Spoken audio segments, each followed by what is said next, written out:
Hyde کرنے کے بارے میں اگر آپ مجھ سے پوچھیں گے تو آپ کو پتہ ہے کیا جواب ہے. جب آپ کے پاس اوتھینٹک سورسز ہے تو وہاں سے کیوں نہیں پتہ کرتے؟ وہاں سے کیوں نہیں پتہ کرتے؟ جب آپ کے پاس ایسی سورسز موجود ہیں. دیکھیں کل میں اسلام آباد میں تھا اور وہاں ہمارے ادارے کے سینئر لوگ بیٹھے ہوئے تھے، تو میں بات کر رہا تھا وسل بلوئنگ کی، اور میں یہ بات کر رہا تھا کہ یہ جو وسل بلوئنگ کی میں بات کر رہا ہوں یہ صرف فنینشیل ایریا میں نہیں ہے.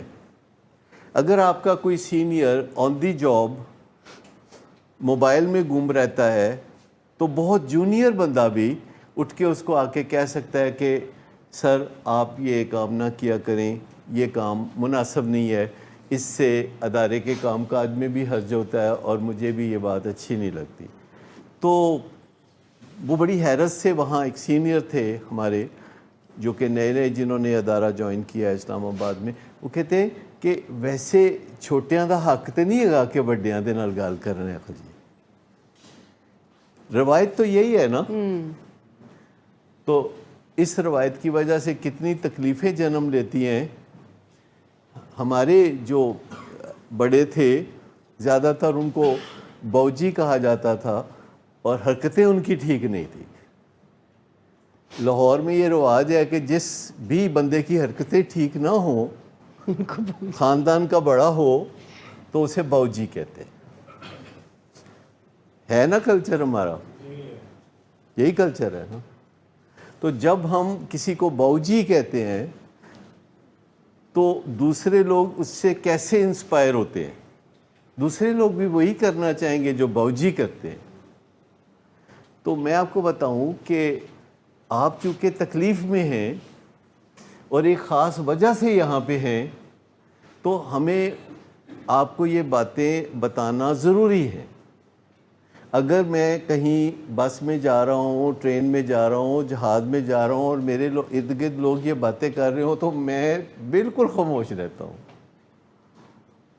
کیونکہ مجھے پتہ ہے کہ ان پاپولر بات نہیں کرنی چاہیے.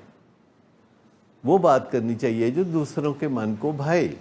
لیکن آپ یہاں کسی خاص وجہ سے ہیں، اس میں یہ بہت بددیانتی ہوگی کہ آپ کو سچی بات نہ بتائی جائے، آپ کے فائدے کی بات نہ بتائی جائے.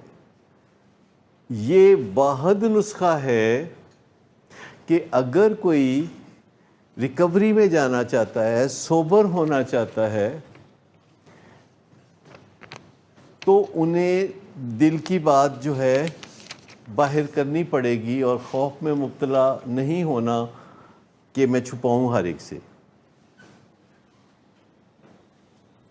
آپ کے ذہن میں کوئی اور سوال ہے تو بتائیں، سوائے اس کے کہ جو آپ چاہتے ہیں کہ کوئی رستہ بتا دیں، کہ کوئی سچویشن بتا دیں کہ جس میں ہمیں اجازت ہو کہ ہم اس بات کو چھپا جائیں. اچھا، میں صرف اس ایریے میں آپ کو سچ بولنے کے لیے کہہ رہا ہوں. باقی آپ کی زندگی کے جتنے بھی ایریاز ہیں نا، آپ جتنا چاہے جھوٹ بولیں، مجھے کوئی پرابلم نہیں ہے اس میں. جس ایریے میں آپ میرے ساتھ کنیکٹڈ ہیں، جس ایریے میں آپ کا میرا رشتہ بنتا ہے، اس ایریے میں عرض کر دیتا ہوں آپ کو.